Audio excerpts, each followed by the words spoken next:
안녕하십니까. 신의 한수 홍철기입니다. 대한민국을 살리는 선거 4.15 총선이 눈앞으로 다가왔습니다. 선거날이 다가올수록 민주당의 추태가 눈에 띄고 있습니다.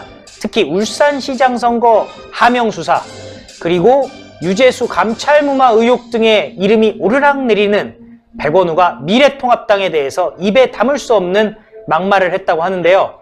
이런 민주당의 막말들, 선거에 어떤 영향을 미칠지 기호 2번 경기 용인병 이상일 미래통합당 후보가 알려드리겠습니다. 안녕하십니까? 안녕하세요. 예, 선거 막바지로 올수록 마타도어, 막말 자꾸 나오고 있는데요. 네. 이런 거 별로 좋지는 않잖아요. 그렇습니다. 이 국민의 판단을 좀 흐리게 하는 그런 건데, 민주당이 사실은 이런 쪽에 특기가 좀 있어요. 네. 물론 미래통합당도 일부 실수한 분들도 있지만, 저희들은 즉각 사실은 징계도 하고 처리해오고 있는데, 민주당의 지금 연구원 부원장 아닙니까? 그리고 청와대 민정비서관으로 있었고, 네. 재선 의원 출신이죠. 실세 중에 실세로 꼽히는 분 아닙니까? 백원우라는 사람이. 백원우라는 분. 이분이 선거가 임박하니까 더불어민주당에 좀 조급증이 이제 나오는 것 같다. 미래통합당이 처음에 좀 실수도 좀 있고 했지만 지금 소위 말해서 이제 대우를 정비해가지고 지금 조금 쭉쭉쭉 올라가고 있습니다. 그리고 대한민국을 걱정하시는 우리 국민들이 결집을 해주고 계시거든요. 예.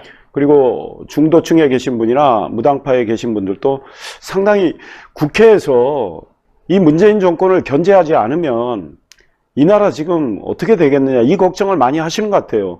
상권분립 정신이 이미 사법부에서는 훼손이 됐다고 보시는 분들이 많고, 이제 남은 건 입법부 하나인데, 입법부에서 미래통합당이 비록 부족한 점이 있어도 미래통합당이 들어가서 견제를 제대로 해줘야 그래도 잘못 가는 걸 막을 수 있지 않을까, 이런 생각을 하시는 분들이 결집을 하고 있으니까 더불어민주당 입장에서는 이제 좀 조급해진 것 같아요. 그러니까 백원우가 뭐라고 이야기를 했느냐, 저희 미래통합당을 겨냥해서 쓰레기 같은 정당이다. 국민에게 고통을 주는 정당이다. 저런 쓰레기들을 심판해야 된다.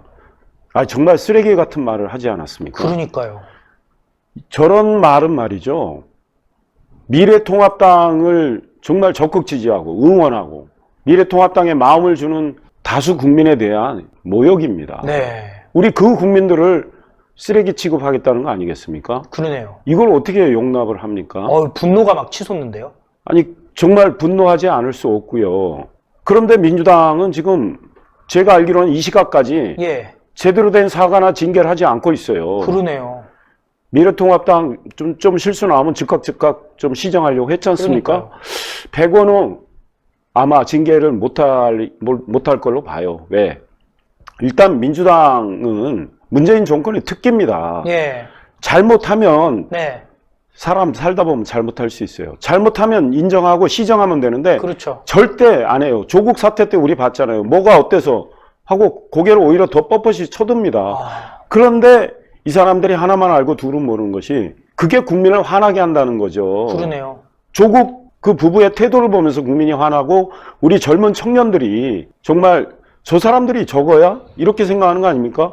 걸핏하면 입에 공정과 정의를 올렸던 사람들이 조국 사태 때 청와대와 더불어민주당 하는 거 보면서 저 사람들이 말하는 저것이 공정이냐, 저것이 정의냐, 문재인 이 정권에 실망하고 이 정권 안 되겠다. 나 옛날에는 문재인 찍었는데 이번엔 도저히 못 찍겠다는 분 제가 선거운동하면서 수없이 만나거든요. 그렇죠. 그 중에 큰 이유 중에 하나가, 도대체 문재인 정권은 잘못을 인정할 줄 모르고 사과를 안 한다. 이런 겁니다. 그런데 백원우가 저런 말도 안 되는 막말을 했는데, 민주당의 소위 말해서 그러면 당대표 이해찬 이런 분들이 비롯해서 백원우 잘못됐어, 내가 대신 사과할 테니 당신은 징계받아야 돼, 뭐 이렇게 나와야 국민들이 그래도 도대체 실수한 걸 인정할 줄 아는구나, 잘못은 잘못대로 인정하면서 시정하려고 노력하는구나, 이렇게 볼 텐데, 그냥 구렁이 담 넘어가듯이 넘어가거나 아니면 뭐가 어때서 이런 자세로 나온단 말이죠. 저들이 저게 오만해진 거죠.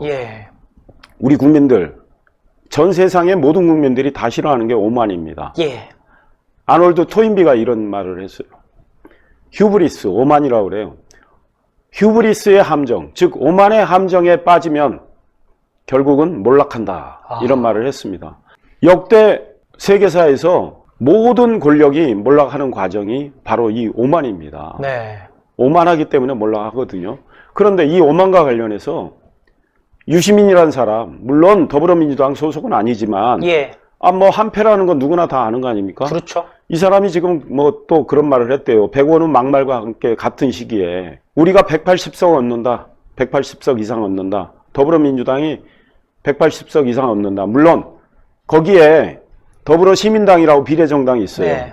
그 다음에 열린민주당이라고 또 비례정당이 있어요. 예. 자기들끼리 막 만들었지 않습니까? 그것도 자기들이 만든 선거제도를 훼손하는 근본 취지를 완전히 허물어버린 그런 정당을 만들었어요. 그걸 다 합친 게 180석 이상이다. 이런 말을 했어요. 그런데 4년 전에 말이죠. 사실 좀 아픈 이야기지만 네. 새누리당이 예. 그때 민주당이 분열되고 국민의당 탄생했을 때 그때 새누리당에서 우리가 180석 이상 얻는다 그랬어요. 네. 그러다가 국민들이 오만하게 보니까 해초리를 때린 거예요. 그러네요. 근데 4년 뒤에 유시민이 사실 더불어민주당 대변자 아닙니까? 예. 이분이 우리가 180석 이상 얻는다.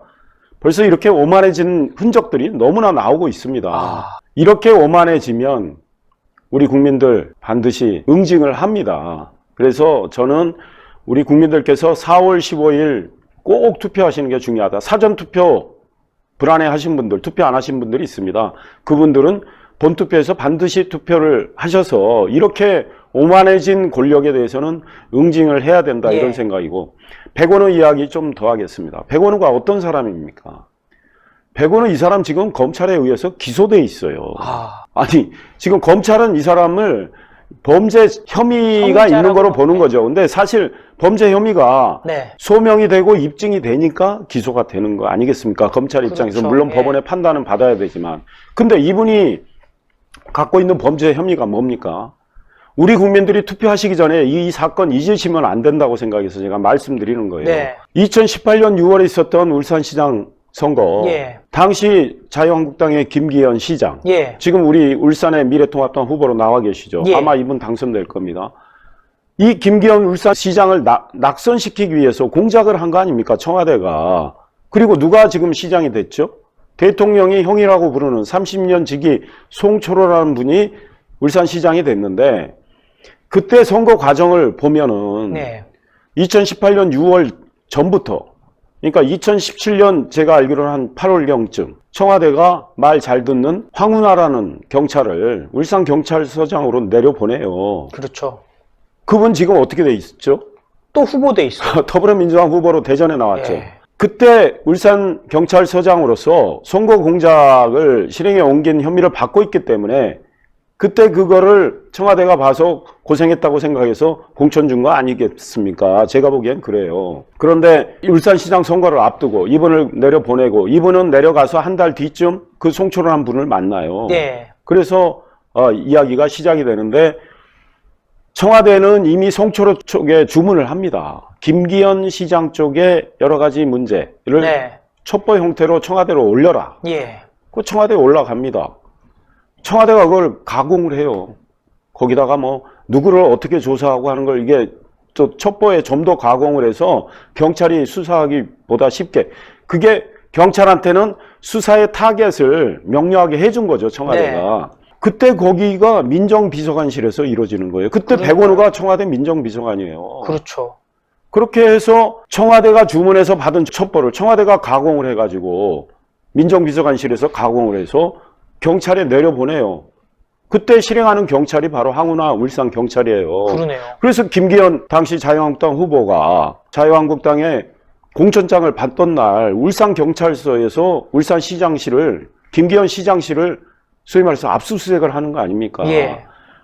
언론에 대서특필하고 김기현 당시 시장은 엄청난 타격을 받게 되고, 그 다음에 김기현 시장이 했던 주요 공약은 기획재정부가 그건 예타에서 타당성 없다고 소위 말해서 깔아뭉개고, 그걸 가지고 사실상 같은 공약으로. 그래서 그걸 가지고 송철호는 공격하고 이러면서 선거를 한참 앞서던 김기현 시장이 결국은 낙선을 하게 되는데 그 네. 과정은 시장직을 공작에 의해서 빼앗긴 거란 말이에요. 그러네요. 권력의 공작에 의해서. 그때 핵심 중에 한 명이 백원우라는 사람이에요. 그래서 기소가 돼 있는 겁니다. 그런 사람이 지금 대한민국을 좌지우지하는 이 선거판에 나와서 저런 말을 한다. 말도 안 돼. 사실은 미래통합당을 우습게 본 건지 모르겠습니다. 그리고 미래통합당이 지금 응집을 해서 이제 선거일이 며칠 남지 않았으니까 아까 말씀드린 대로 조급함에서 그런 걸 했는지 모르지만 국민을 우습게 보는 행위다. 네. 국민은 다 알고 있다. 그리고 저런 막말, 정말 쓰레기 같은 말을 한 거 아닙니까? 그렇죠. 그거는 우리 국민을 무시한 거란 말이죠. 네. 그럼 반드시 우리 국민은 응징을 한다. 그리고 그 백원우, 유재수 감찰 무마 사건, 예, 그때도 등장하는 거 아닙니까? 맞습니다. 예. 유재수라는 사람이 노무현 정부에서 소위 청와대에서 근무하면서 지금 친노, 친문 실세들하고 다 잘 사귄 사람이에요. 수행 비서를 했던 네, 거죠. 그렇습니다. 그래서 금융위 국장할 때 비리 문제가 있었는데 그래서 청와대 민정에서 감찰을 하게 되잖아요. 예. 아, 조국이라는 사람이 당시 민정수석이에요. 네, 조국은 유재수를 잘 몰라가지고 일단 감찰을 하게 했어요. 그렇죠. 근데 감찰이 2달 동안 진행되는데 소위 친문의 핵심들이 사방돼서 조국한테 그 유재수 왜 감찰하냐 이런 식으로 이야기했겠죠. 그래서 감찰이 유야 무야 네. 없는 거로 됐어요. 그때 박형철 당시 비서관, 법무비서관이죠. 반부패 비서관. 반부패 비서관. 감찰과 관련된 분 아닙니까? 그분이 다 검찰에서 증언하지 않았습니까? 그렇죠. 사방돼서 감찰 뭐 하지 말라거나 예. 적당히 하라거나 이런 이야기 있었고 그때 백원우도 민정비서관 백원우가 반부패 비서관 박영철에게 그 유재수 좀 봐주라 이런 식으로 이야기했다는 게 언론 보도에 다 나왔잖아요. 예, 그러니까 자기 편은 무조건 봐주는. 예, 그리고 사실은 과거 정부에서 고위공직했던 분들 어땠습니까? 제가 한 유세에서 그거 하다가 정말 너무 안타까워서 제가 이게 울먹이는 통에 유세를 한 2, 3분 못한 적이 예. 있어요. 과거 정권에서 고위직 지내신 분들 너무 억울하게 그렇죠. 탈탈 털리니까 스스로 목숨 끊은 분들이 몇 분이나 됩니까? 그런데 자기네 편들은 있던 것도 없는 걸로 만드는데 그러니까요. 그거에 앞장섰던 사람 중에 하나가 백원우예요. 그런 심지어- 사람이 무슨 낯으로 그러니까요. 미래통합당을 비난하고 쓰레기라고 그러고 미래통합당을 지지하는 국민들을 모욕하는 이런 말도 안 되는 발언을 하는 겁니까? 그런데 민주당 잠자코 있는 이런 더불어민주당이 무슨 공정하고 무슨 정의를 입에 올릴 자격이 있습니까? 그래서 우리 국민들께서 선거일 이제 며칠 안 남았는데 이런 것들을 종합적으로 판단하셔야 된다. 지금 코로나19 때문에 모든 게 덮였어요. 예, 코로나19 말고도 저들이 저질렀던 울산시장 선거 공작, 이거는 정말 반민주적 행위고 이거는 민주주의의 꽃인 선거를 유린한 행위입니다. 그 다음 이미 말씀드린 유재수 감찰 무마 사건, 이것도 권력이 나서서 소위 비리를 감추는, 이건 불이한 일 아닙니까? 불공정한 일 아닙니까? 이거 잊지 마셔야 되고요. 코로나19가 터지기 전에, 소위 우한 바이러스 이거 확산되기 전에 우리 대한민국 경제 민생 이미 망가졌어요. 수출 계속 뭐 1년 이상 하락, 뭐 제조업 소위 실업률 뭐 2년 이상 하락, 마이너스, 계속 마이너스 행진을 해서 우리 경제하고 경제의 기초 체력이 완전히 망가진 상황에서 우한 폐렴 바이러스가 닥쳐서 경제 상황이 더 나빠진 거예요. 그렇죠. 근데 이 정권 뭐라 그래요? 자기들이 경제와 민생 망친 데 대해서는 책임의식 전혀 안 두고 안 네. 갖고 있고, 지금 경제가 어려운 게 무슨 마치 코로나19 우한 바이러스 때문이냐 이야기한단 말이죠. 그러니까 정권을 잡았으면 책임윤리가 있어야 돼요. 권력을 쥐어준 국민에 대해서 책임을 지는 모습을 보여야 되는데 전혀 그런 모습을 보이지 않고 있기 때문에 우리 국민들은 반드시 투표로 응징을 해야 된다. 투표하는 행위는 뭐냐? 영어로 페이퍼 스톤이라고 합니다. 네, 돌을 던지는 행위나 마찬가지다. 그러니까 권력이 권력 운영을 잘못했을 때, 국민의 기대에 충족하지 못했을 때는 마치 돌을 던지는 심정으로 투표하라는 거예요. 예, 종이 돌이라는 뜻이잖아요. 페이퍼 네. 스톤이. 우리 투표 용지가 바로 종이 돌입니다. 그러네요. 그러니까 그 투표 용지에 기표를 정확히 하셔서 어떤 세력이 이 막가는 정권을 견제할 수 있는가? 이거는 정답이 나와 있는 거 아닙니까? 예. 기표를 정확히 하셔서 투표 용지에 꼭 기표하시고 투표함에 넣으시는 그 행위가 바로 잘못된 권력에 대해서 책임을 묻는 돌을 던지는 행위다. 그래서 저는 우리 존경하는 우리 국민들, 용인 시민들, 또 수지 시민들께서 꼭 투표장에 4월 15일 가셔서 반드시 현명한 선택을 해주셔야 된다. 이 망가진 대한민국을 바로 세울 수 있는 그런 투표행위, 신성한 주권 행사를 해주셔야 된다. 그러려면 입법부가 바로 서야 된다. 입법부가 유일하게 지금 견제할 수 있는 힘이다. 입법부에 미래통합당이 많이 들어가야 이 잘못된 국정 운영을 우리가 바로잡고 견제할 수 있다. 이걸 호소드리고 싶습니다. 예, 오늘 말씀 정말 감사합니다. 친문 세력과 민주당의 오만, 이제는 지긋지긋하지 않습니까? 이 오만과 폭정을 막을 마지막 기회, 4.15 총선에서 여러분들이 2개의 표를 행사하는 것이 정말 절실합니다. 기호 2번 경기 용인병 이상일 미래통합당 후보 많은 관심 부탁드리고요. 미래통합당, 미래한국당에도 많은 응원 부탁드리겠습니다. 신의 한 수도 총선 승리 그날까지 열심히 할 테니까요. 구독 버튼 잊지 말아주시고 추천 그리고 1877-1477 정기회원 가입도 많은 관심 부탁드리겠습니다. 감사합니다. 감사합니다. 감사합니다.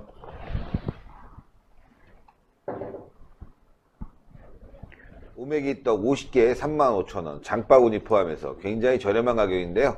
이주희 기자가 소개하겠습니다. 네, 여러분들 제주 오메기떡이요. 제가 오늘 아침에도 2개 식사 대용으로 먹고 왔습니다. 굉장히 든든한 상태인데요.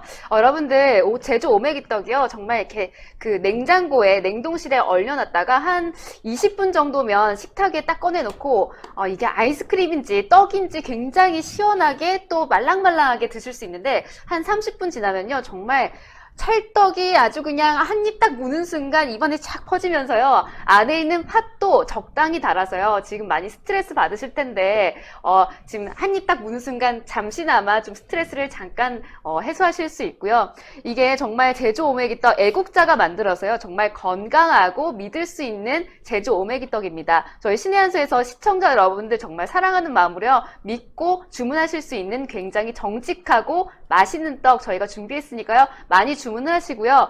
지금 마스크도 없어서 지금 보니까 뭐 주민번호 도용했네 이러면서 난 사지도 않았는데 마스크를 누가 사갔네 이러면서 좀 마스크 구하기 너무 힘드시잖아요. 장도 보기 힘드실 텐데 여러분들 주문 많이 하셔서 건강하고 맛있게 드시면 좋겠습니다. 예, 064 제주도입니다. 02가 아니에요. 064-72-5579 이 번호로 전화 주셔야 됩니다. 064-72-5579로 전화 주시면은 가능합니다. 제주도 번호입니다. 01 누르시는 분들이 있더라고요. 제주도 오메기떡, 예, 이 애국자가 태극기 집회에 나오시면서, 예, 이거 참 팔아보고 싶다 해서 저희 신의 한에서 무료로 광고 드리는데요. 이거 뭐 아주 맛있습니다. 제주 오메기떡, 제주도 가기도 힘들고, 여행 가기도 힘들고, 특산품도 먹고 싶고, 맛있는 거 드시고 싶을 때 꼭 주문해 주세요. 064-72-5579.